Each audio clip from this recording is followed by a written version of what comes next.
इंसान के मरने के बाद जब उसे दफना दिया जाता है तो उसके एक दिन के बाद यानी 24 घंटों के बाद उस मुर्दे की आंतों में एक ऐसे कीड़ों का गिरोह जन्म लेता है।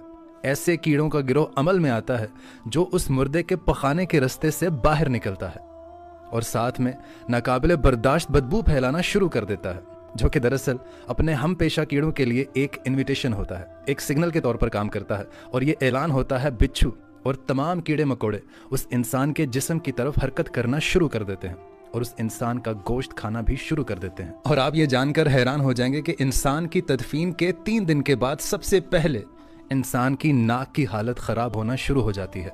6 दिन के बाद इंसान के नाखून गिरना शुरू हो जाते हैं और 9 दिन के बाद इंसान के बाल भी गिरना शुरू हो जाते हैं और 9 दिनों के बाद इंसान के जिस्म पर एक भी बाल मौजूद नहीं रहता और साथ साथ इंसान का पेट भी फूलना शुरू कर देता है और 17 दिन के बाद पेट फट जाता है।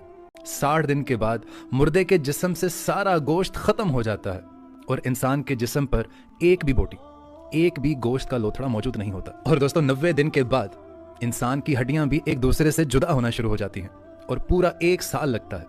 1 साल के बाद वो तमाम की तमाम हड्डियां भी बोसीदा हो जाती हैं और बिलाखिर जिस इंसान को दफनाया गया था 1 साल के अंदर अंदर उस इंसान का वजूद खत्म हो जाता है। खत्म।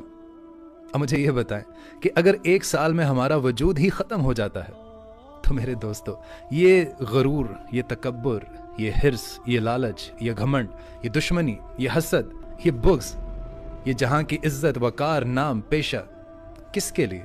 जिसके लिए हम सारी जिंदगी भागते रहते हैं, ना हलाल की तमीज़ की, ना हराम की तमीज़ की। हमने पैसा इकट्ठा कर लिया, शान शौकत बना ली, लेकिन आखिर में 1 साल भी नहीं लगा आपको सफ़ाई हस्ती से मिटने में।